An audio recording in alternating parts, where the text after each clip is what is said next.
20वीं शताब्दी में जहाँ धरती आबा ने अंग्रेजों के खिलाफ, सामंती व्यवस्था के खिलाफ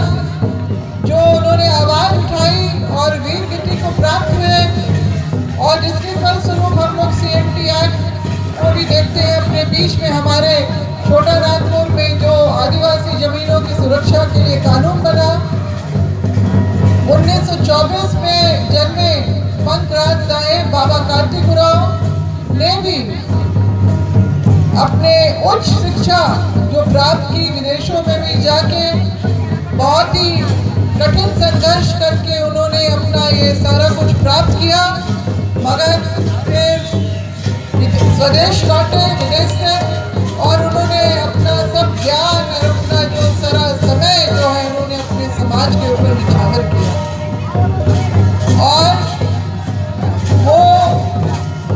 बहुत ही उनका जो बड़े बड़े अफसर उनके सामने थे, जैसे कि एक तो जब उन्होंने 9 वर्ष के अंतराल में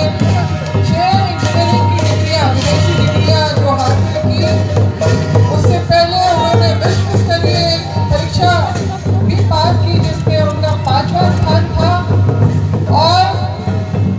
जो उन्होंने डिग्रियां हासिल की बहुत कड़ी मेहनत से की, दिन में नौकरी करते थे, शाम को इंजीनियरिंग की क्लास करते थे, और रात में जो है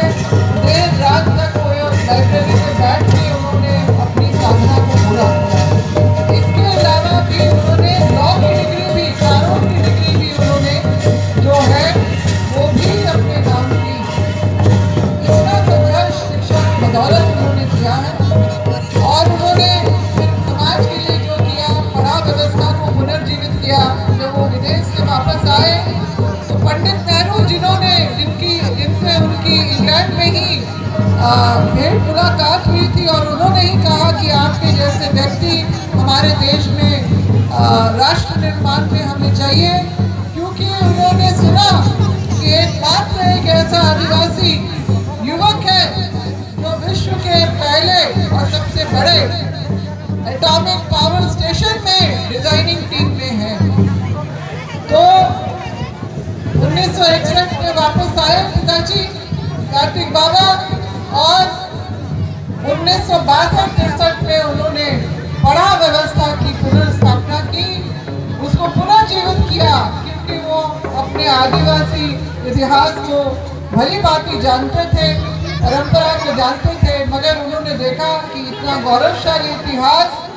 होते हुए भी हमारे अगुवाओं ने एक से एक बड़ी क्रांतियां अंग्रेजों के खिलाफ की, और इतनी सुंदर व्यवस्था जो पढ़ाव व्यवस्था के होने के बावजूद भी हमारा जो समाज हीन भावना में डूबा हुआ है, तो उन्होंने पढ़ाव व्यवस्था की स्थापना की। फिर राजनीति को उन्होंने अपना जो है माध्यम बनाया काम करने का, और उसमें उनको 2 बार बिहार के मुख्यमंत्री बनने का जो ऑफर को उन्होंने ठुकराया, इसलिए क्योंकि उन्होंने 1967-68 में देश भर के आदिवासियों को एकजुट करने के लिए अखिल भारतीय आदिवासी विकास परिषद का गठन किया, और वो आज पूरे देश भर में 28 राज्यों में वो संचालित है। तो उन्होंने अपने समाज को सर्वोपरि रखा, और अपने फायदे जो है उनको नहीं देखा, क्योंकि उनको पता था कि अगर हम किसी कुर्सी से बन जाते हैं तो हम ये जो संगठन का विस्तार हम नहीं कर पाएंगे। और इसी तरह से उन्होंने जो जमीन वापसी का जो है, जिसमें 1960 के दशक में जब विनोबा भावे जी की अगुवाई में भूदान आंदोलन पूरे देश भर में चल रहा था, तब उन्होंने तत्कालीन प्रधानमंत्री आदरणीय श्रीमती स्वर्गीय इंदिरा गांधी जी से कहा कि आदिवासियों का जीवन, उनकी परंपरा, उनकी जमीन जंगल से जुड़ा हुआ है, अगर वो खत्म उनके हाथ से निकल जाएगा तो आदिवासियत खत्म हो जाएगी।